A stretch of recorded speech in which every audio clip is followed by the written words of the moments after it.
अपने ही रिवॉल्वर की गोली अपने सीने में दाग लेने का काम किया। ऐसे जवानों के कारण ही भारत यह आजाद हुआ है। चाहे नया भारत हो अथवा आत्मनिर्भर भारत, जिसकी हमारी प्रधानमंत्री की ख्वाहिश है, जो हमारे प्रधानमंत्री का सपना है, वह आप जैसे नौजवानों के द्वारा ही पूरा होगा। मैं आश्वस्त हूं और एनसीसी को मैं विशेष रूप से बधाई देना चाहता हूं कि बराबर एनसीसी के द्वारा यह कोशिश की गई है आजादी के समय से ही कि नौजवानों के अंदर एक देशभक्त की भावना पैदा की जाए, फिजिकली और मेंटली उन्हें साउंड किया जाए और उन्हें मजबूत बनाया जाए। और सचमुच मेरी ख्वाहिश है कि आपका भविष्य सुनहरा हो और आपके अंदर एक ऐसा जज्बा पैदा हो ताकि आप देश के भविष्य को भी एक सुनहरा भविष्य बना सकें, एक नए भारत और श्रेष्ठ भारत का आप निर्माण कर सकें। आपके बगल में पिछली बार आया था तो मैंने देखा था, शायद इस बार भी व्यवस्था होगी। परेड ग्राउंड से लगी हुई बिल्डिंग, उसमें हॉल ऑफ फेम को आप सभी ने देखा होगा। बहुत सारी ऐसी हस्तियों को आपने देखा होगा जिन्होंने कि भारत का नाम भारत में तो रोशन किया ही, बल्कि दुनिया के दूसरे देशों में भी रोशन करने का काम किया है। वह सारे लोग एनसीसी के कैडेट रहे हैं और इस नेशनल कैडेट कॉर्प ने उनके अंदर डिसिप्लिन, ब्रेवरी और राष्ट्रीय स्वाभिमान की भावना यह पैदा करने में एक विशेष भूमिका निभाई है। आप लोगों ने महीनों तक परिश्रम किया होगा, तब आप यहां पर आए हैं। और मुझे जानकारी यह है कि शायद 1 महीने से यहां पर भी आप सब लगातार परिश्रम कर रहे हैं। भिन्न भिन्न प्रांतों से आए हुए हैं, भिन्न भिन्न धर्म मजहब के मानने वाले लोग हैं, भिन्न भिन्न वेशभूषा के लोग हैं, भिन्न भिन्न बोल भी है, डायलेक्ट्स भी सबके अलग अलग हैं। उसके बावजूद आप सभी मिलजुल कर काम करते हैं। आपके कदम भी यदि आगे बढ़ते हैं तो कदम भी एक साथ आगे बढ़ते हैं, कहीं पर कोई अंतर नहीं रहता है। और यह विविधता में एकता, यूनिटी इन डाइवर्सिटी, यदि देखने को मिलती है तो हमारे एनसीसी के कैडेट्स में मिलती है, हमारे आर्म फोर्सेस के जवानों में देखने को हमको मिलती है।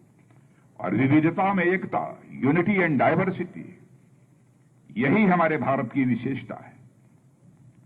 आज जब मैं अवार्ड दे रहा था, रक्षा मंत्री अवार्ड, दूसरे कमेंडेशन, तो मैंने देखा कि कोविड के दौरान भी जिस प्रकार की आप लोगों ने भूमिका निभाई है, और इसके पहले भी मेरा कार्यक्रम था, उसमें भी मैंने देखा बहुत ही महत्वपूर्ण आपने भूमिका निभाई है। एक सेवा का भाव हर व्यक्ति के अंदर होना चाहिए।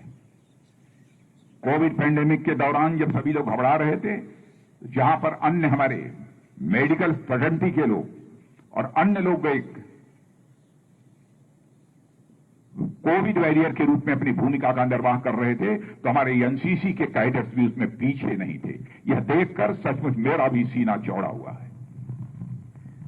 इतना ही नहीं, आप लोगों ने, ऑफिसर्स ने यह नहीं देखा कौन कहां का है, किस जाति का है, किस पंथ का है, किस मजहब का है। जिसको भी सहायता की आवश्यकता पड़ी है, आपने उनकी मदद की है। यही तो मानवीय संवेदना है और यही तो हृदय की विशालता है। हृदय की विशालता यह भारत की सबसे बड़ी विशेषता रही है। प्राचीन काल से भारत के रहने वाले ऋषियों और मनीषियों ने इसी हृदय की विशालता के कारण ही भारत की सीमा में रहने वाले लोगों को ही अपने परिवार का सदस्य नहीं माना है, बल्कि पूरे विश्व की धरा पर रहने वाले लोगों को अपने परिवार का सदस्य मानते हुए वसुधैव कुटुंबकम का संदेश सारे विश्व को किसी देश की धरती से गया है तो हमारे और आपके देश केवल भारत की धरती से सारे विश्व को गया है। वसुधैव कुटुंबकम, the whole world is a family. पूरे विश्व को ही हमने अपना परिवार माना है। इतना ही नहीं, आसमान में चिड़िया जो चहक रही है उसमें भी हमने वही देखा है जो कि अपने में देखते हैं, जो हम जड़ में देखते हैं, जो चेतन में देखते हैं। हमारे देश के ऋषि और मनीषियों ने ही कहा, यत् पिंडे तत् ब्रह्मांडे, जो पिंड में है वही ब्रह्मांड में है, जो जड़ में है वही चेतन में है, जो छोटे में है वही बड़े में है, जो मेरे में है वही तेरे में है। यही सेवा भाव पैदा करता है, यही मंत्र हमारे अंदर सेवा भाव पैदा करता है। आपने भोजन भी बनाए, भोजन के पैकेट्स भी वितरित किए, मास्क भी बनाए, मास्क का भी आपने वितरण किया, सैनिटाइजर्स भी। कोविड पैंडेमिक से जो लोग पीड़ित थे उन तक पहुंचाने का काम आपने किया है। और इतना ही नहीं, चाहे आत्मनिर्भर भारत, चाहे फिट इंडिया कैंपेन, अथवा हमारी न्यू एजुकेशन पॉलिसी, स्वच्छता, पर्यावरण एवं भारत के संवैधानिक मूल्य, कॉन्स्टिट्यूशनल वैल्यूज के प्रति लोगों के अंदर जागरूकता पैदा करने में भी आपने बहुत बड़ी भूमिका निभाई है। मेरे कैडेट्स, मैं आपको हृदय की गहराइयों से अपनी हार्दिक शुभकामनाएं देता हूं, आपको मैं बधाई देता हूं। चाहे मेडिकल्स हो, चाहे आईटी सेक्टर हो, चाहे इंजीनियरिंग हो या डिफेंस सेक्टर हो, आप जैसे नौजवान इन सभी क्षेत्रों में बहुत ही महत्वपूर्ण, बहुत ही उल्लेखनीय भूमिका का निर्वाह कर रहे हैं।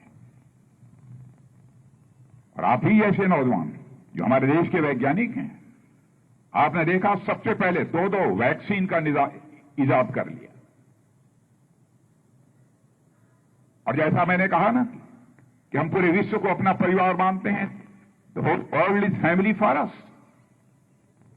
हम केवल भारत में यह वैक्सीनेशन का काम नहीं करेंगे, बल्कि अपने पड़ोसी देशों को भी जहां जहां भी आवश्यकता पड़ रही है वहां पर हम वैक्सीन प्रोवाइड करने का काम कर रहे हैं। जरूरत पड़ी तो दुनिया के अन्य देशों को भी हम वैक्सीन प्रोवाइड करेंगे। वार के दौरान भी, जब जब भी युद्ध हुआ है, हमारे एनसीसी कैडेट्स की बहुत ही महत्वपूर्ण भूमिका रही है। सेकंड लाइन ऑफ डिफेंस के रूप में आपने अपना रोल प्ले किया है। इसके लिए भी मैं आपकी सराहना करना चाहता हूं। मैंने प्रत्यक्ष अपनी आंखों से देखा है कि रेस्क्यू ऑपरेशन के दौरान आपने आर्म फोर्सेस की मदद की है। ऐसे ही आपको सेकंड लाइन ऑफ डिफेंस नहीं कहा जाता। कुछ कर गुजरने का जज्बा आपके अंदर है, इसलिए आपको सेकंड लाइन ऑफ डिफेंस कहा जाता है। चाहे 65 की वार हो, 71 की हो, हमने इनसे सबक सीखा है। सेकंड लाइन ऑफ डिफेंस के रूप में आपके रोल को देखा है। और मैं आश्वस्त हूं कि भविष्य में भी जब भी आवश्यकता पड़ेगी, हमारा एनसीसी कैडेट उसी तरह सेकंड लाइन ऑफ डिफेंस के रूप में पूरी ताकत के साथ खड़ा रहेगा। मैं पूरी तरह से आश्वस्त हूं।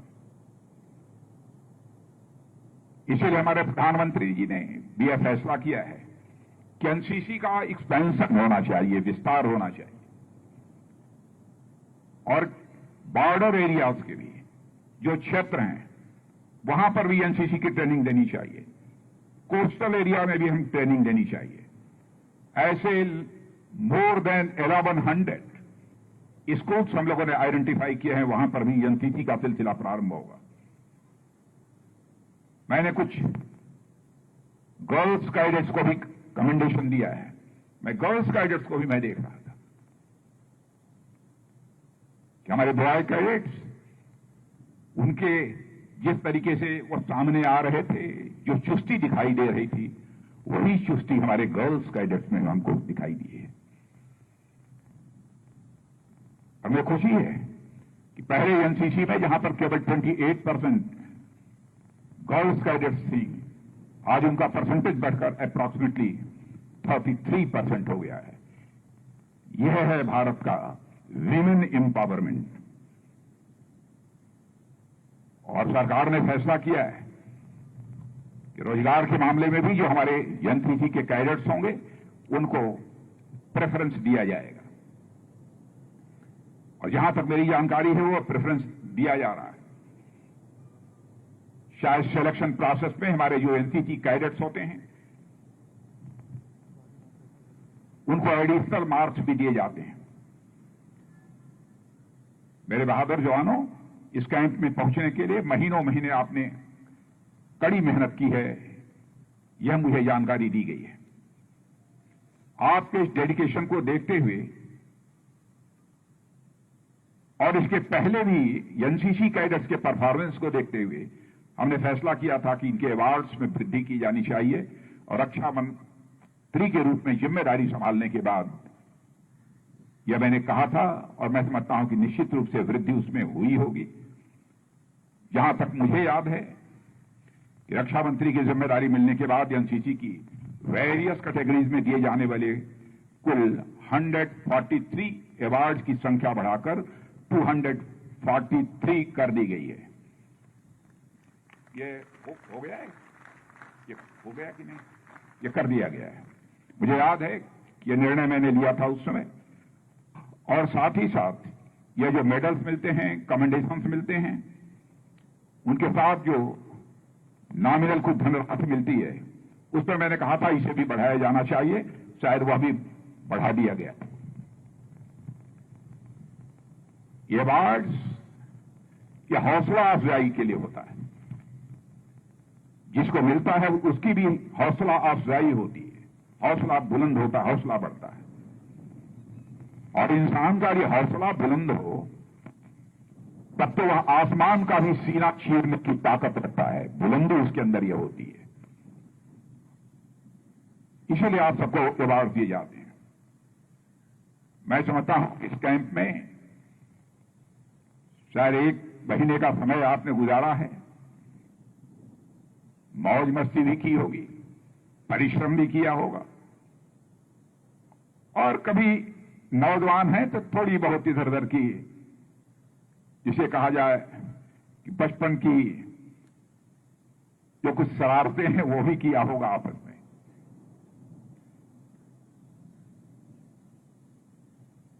पहले आपने सोचा होगा कि हमारा 1 महीने का समय कैसे गुजरेगा, लेकिन शायद 1 महीने का समय गुजर गया होगा, आपको पता नहीं चला होगा कि यह समय कैसे गुजर गया। मैंने भी कैंप किया है, 1 महीने का तो नहीं किया है, 15 दिन का कैंप किया है एनसीसी कैडेट के। लेकिन आज भी उस कैंप की यादें हमारे दिमाग में पूरी तरह से तरोताजा है। कैसे प्रातःकाल सुबह हम 4 बजे उठते थे, तुरंत 1 घंटे के अंदर तैयार होकर फिर हम सबको मैदान में फालन होना पड़ता था। सारी घटनाएं पूरी तरह से ताजा हैं। और मैं समझता हूं कि आपके अंदर भी जितने भी जिंदगी में एनसीसी कैंप्स करेंगे, सारी यादें ताज जिंदगी पूरी तरह से तरोताजा रहेंगे। आज के अवसर पर इससे ज्यादा न कहते हुए जिन हमारे कैडेट्स को रक्षा मंत्री पदक मिला है, कमेंडेशंस मिले हैं, इन सभी को मैं अपनी तरफ से हार्दिक बधाई देता हूं। और साथ ही साथ नए वर्ष की भी आप सबको हार्दिक शुभकामनाएं देता हूं। और आपके उज्जवल भविष्य के लिए भी, परंपरा यहां है अथवा नहीं है,